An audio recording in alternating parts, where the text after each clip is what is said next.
No compromise. உங்க சைடுலயும் எங்க சைடுலயும். It's a GT promise. GT Holidays, South India's #1 travel brand.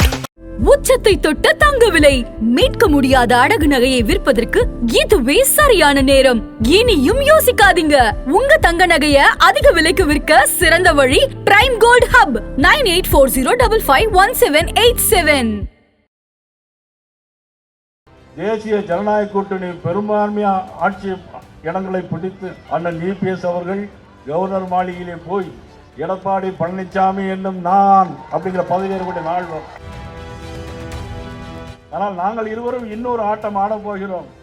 அந்த ஆட்டம் தேசிய ஜனநாயக கூட்டணியோடு சேர்ந்து தமிழகத்தில் மாண்பு உள்துறை அமைச்சர் அமித்ஷா அவர்கள் என்ன நினைத்தார்களோ, பாரத பிரதமர் நரேந்திர மோடி அவர்கள் என்ன நினைத்தார்களோ, என்ன நினைத்து இந்த கூட்டணியை உருவாக்கினார்களோ, அதை வெற்றி பெறுவதற்கு நாங்கள் இருவரும் சேர்ந்து ஆடுகிற ஆட்டம் இனிமேல் தான் இருக்க போகிறது.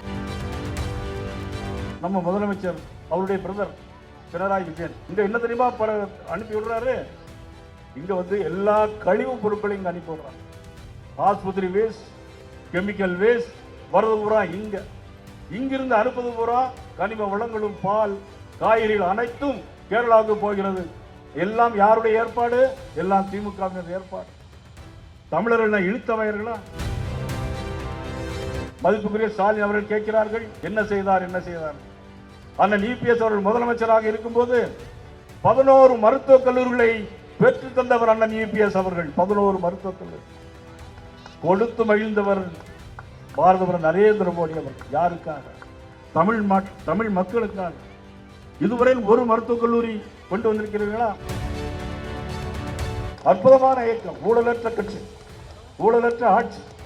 இந்த 2 கட்சிகளும் தமிழ் மாநில காங்கிரஸ், புதிய நீதி கட்சி மற்றும் பொங்கல் பிறந்து பொங்கல் முடிந்து இன்னும் எத்தனை கட்சிகள் வந்தாலும் சரி, எங்களோடு சேர்ந்தால் நீங்கள் வெற்றி பெறலாம், இல்லை நாங்கள் மட்டுமே வெற்றி பெறுவோம். கொங்கு மண்டலம் என்று சொன்னாலே அதற்கு ஒரு தனி மதிப்பும் மரியாதையும் தமிழகம் எங்கு உண்டு, ஏன் உலகம் எங்கு உண்டு. இந்த பகுதியில் தான் ஒரு மரியாதையை பார்க்க முடியும். ஒரு மரியாதையோடு பழகின்ற தன்மையை எந்த ஜாதியாக இருந்தாலும் எந்த மதமாக இருந்தாலும் இந்த பகுதியில் வசிக்கின்ற மக்கள் எல்லோரையும் ஒரு மரியாதையோடு பேசுகிறோம். ஏனுங்க, எப்போ வந்தீங்க, சாப்பிட்டு போட்டு போறீங்களா, தாட்டி விட்டு போறீங்களா, ஏனுங்க, இங்க அங்க எத்தனையோ இங்க மட்டும்தான் உண்டு, எத்தனையோ இங்க மட்டும்தான் உண்டு. அண்ணன் எஸ்ஆர் சேகர் பார்க்க இதெல்லாம் எதுக்காக இப்படி பேசுறான்னு பார்க்கிறார். நான் உண்மையை தான் எப்பொழுதுமே சொல்லுவேன், இப்பொழுதும் உண்மையை தான் சொல்றேன். ஆனால் வருங்காலத்தில் ஏப்ரல் மாதம் நடைபெற இருக்கிற தேர்தலில் தேசிய ஜனநாயக கூட்டணி பெரும்பான்மையா ஆட்சி இடங்களை பிடித்து அண்ணன் இபிஎஸ் அவர்கள் கவர்னர் மாளிகையிலே போய் எடப்பாடி பழனிசாமி என்னும் நான் அப்படிங்கிற பதவியேற்கக்கூடிய நாள் வரும். மேடையில் இருக்கின்ற பல பேர்கள், ஏன் எதிரே இருக்கிற கூட அமைச்சர்களாக சட்டமன்ற உறுப்பினர்களாக நிச்சயமாக வருவார்கள் என்பதை எடுத்து காட்டுகின்ற கூட்டம் தான் இன்றைக்கு கிணத்துக்களவு பகுதியில் கூடியிருக்கிற கூட்டம். இது என்ன சாதாரண கூட்டமா? அல்ல எதையும் எதிர்பார்த்து வந்திருக்கிற கூட்டமா இது? இன்றைக்கு கோயம்புத்தூரில் ஒரு மாநாடு போல் நடத்தி கொண்டிருக்கிறார்கள். கோட்டிற்கும் காசுக்கும் அந்த கூட்டத்தை நடத்தி கொண்டிருக்கிறார்கள். அண்ணன் எஸ்பி வேலுமணி அவர்களும் அண்ணன் ஜெயராமன் அவர்களும் இந்த பகுதியை எவ்வளவு சுத்தப்படுத்தி குளங்கள், மேம்பாலங்கள், நடைபாதைகள் யார் எந்த சொன்னாலும் சரி, கொங்கு மண்டலத்தில் ஏற்கனவே 2021ஆம் ஆண்டு நடைபெற்ற தேர்தலில் அனைத்து இடங்களிலும் அப்போதே வென்ற இடம்தான் இந்த கொங்கு மண்டலம். இப்போதும் ஒரு இடம் கூட தவறாமல் கொங்கு மண்டலம் மட்டுமல்ல, சோழ மண்டலமாக இருந்தாலும் சரி, அல்லது பாண்டிய மண்டலமாக இருந்தாலும் சரி, சென்னை பட்டணமாக இருந்தாலும் சரி, எல்லா இடங்களிலும் தேசிய ஜனநாயக கூட்டணி வெற்றி பெற்று நிச்சயமாக ஆட்சி அமைக்க வேண்டும். இந்த பகுதியிலே ஈச்சனாரி விநாயகர் இருக்கிறார். பக்கத்திலே தான் நம்மளது ஆனைமலையிலே மாசாணி அம்மன் இருக்கிறார். பேரூர் மடம் இருக்கிறது, மருதமலை முருகன் இருக்கிறார். மேற்கு தொடர்ச்சி மலையின் அடிவாரத்தில் தான் இன்னும் அனைத்து குன்றுகளும் இருக்கிறது. எல்லா குன்றுகளிலும் குமரக்கடவுள் இருக்கிறார்கள். பேரூர் மடம் இன்னைக்கு சைவத்தையும் தமிழையும் போற்றி மகிழ்ந்து கொண்டிருக்கிறது.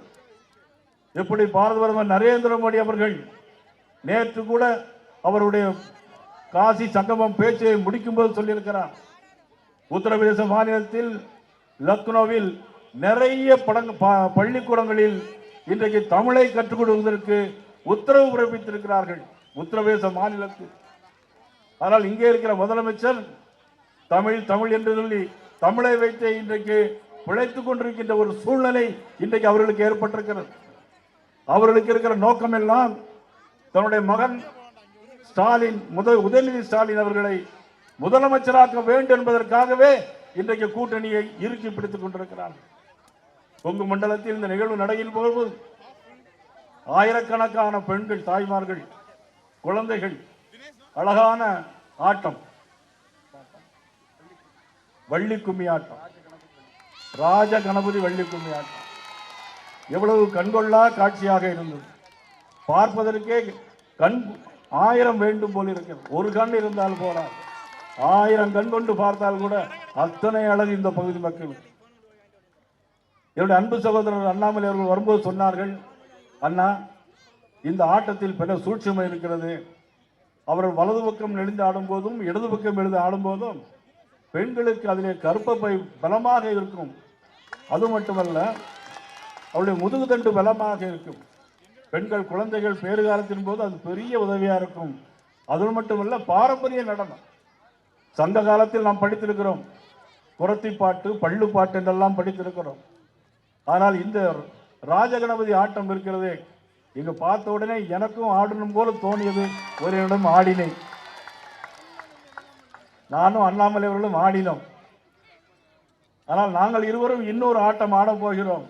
அந்த ஆட்டம் தேசிய ஜனநாயக கூட்டணியோடு சேர்ந்து தமிழகத்தில் மாண்பு உள்துறை அமைச்சர் அமித்ஷா அவர்கள் என்ன நினைத்தார்களோ, பாரத பிரதமர் நரேந்திர மோடி அவர்கள் என்ன நினைத்தார்களோ, என்ன நினைத்து இந்த கூட்டணியை உருவாக்கினார்களோ, அதை வெற்றி பெறுவதற்கு நாங்கள் இருவரும் சேர்ந்து ஆடுகிற ஆட்டம் இனிமேல் தான் இருக்க போகிறது. எங்க அண்ணன் பொள்ளாச்சியாரம் பாப்பார், என்ன நீ மட்டும் தான் ஆடுவியா, எங்களுக்கு ஆட தெரியாதா அப்படி. உங்களுடைய ஆட்டம் நம்ம ஏற்கனவே அண்ணன் வேலுமணி அவர்களோடு சேர்ந்து ஆடிய ஆட்டங்கள் பெரிய ஆட்டம். நாங்கள் வேற, நீங்க வேற எதையும் நினைச்சிடக்கூடாது. நாங்கள் இதே மாதிரி இந்த உண்மை ஆட்டம் தான், வேற ஒன்றும் இல்லை.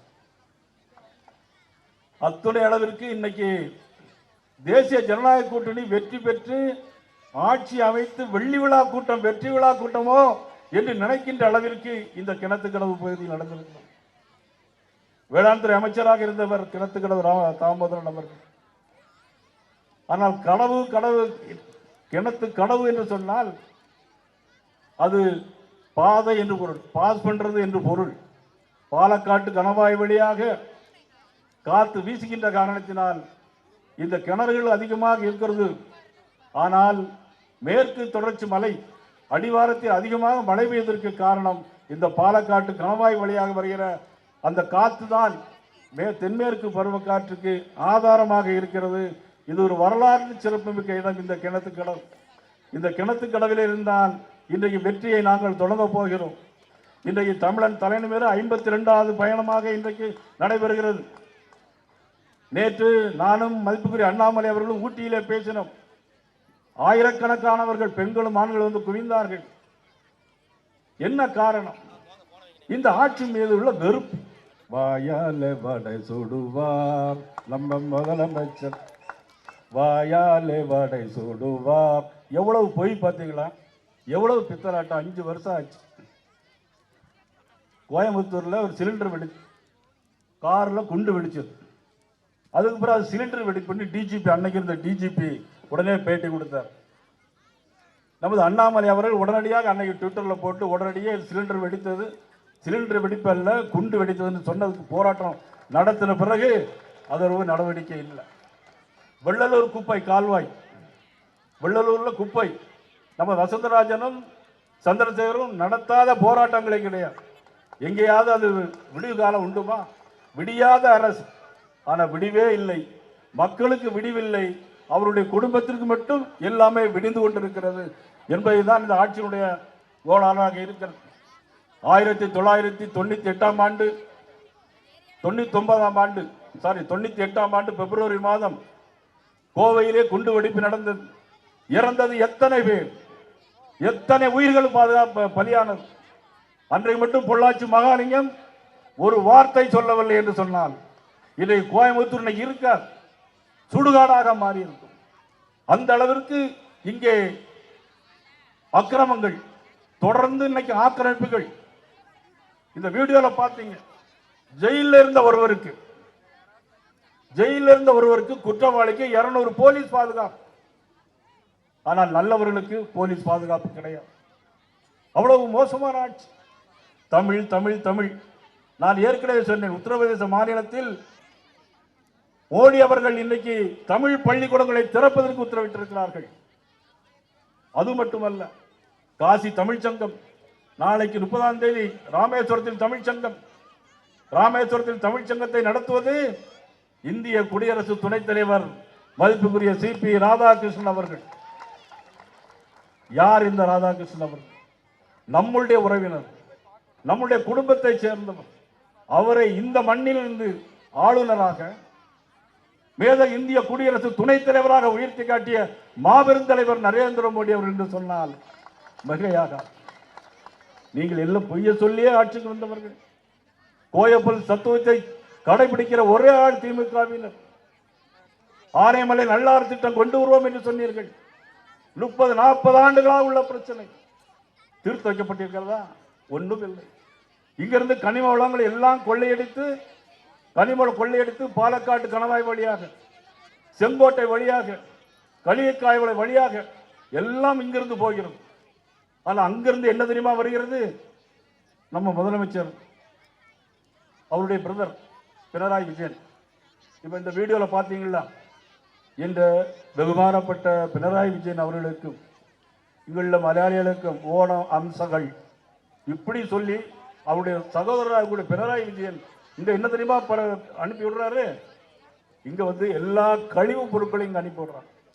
ஆஸ்பத்திரி வேஸ்ட், கெமிக்கல் வேஸ்ட் வரது பூரா இங்கிருந்து அனுப்பது பூரா கனிம வளங்களும் பால் காய்கறிகள் அனைத்தும் கேரளாவுக்கு போகிறது. எல்லாம் யாருடைய ஏற்பாடு? எல்லாம் திமுகவினர் ஏற்பாடு. தமிழர்கள் இழுத்தவர்களா? தமிழை வெட்டி பேசியே பிழைத்துக் கொண்டிருக்கிறீர்களே.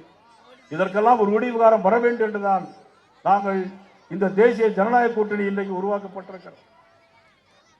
இங்கே ஒரு டெக்ஸ்டைல் மில் வர வேண்டும் என்று ரொம்ப நாளாக போராடி கொண்டிருக்கிறார்கள்.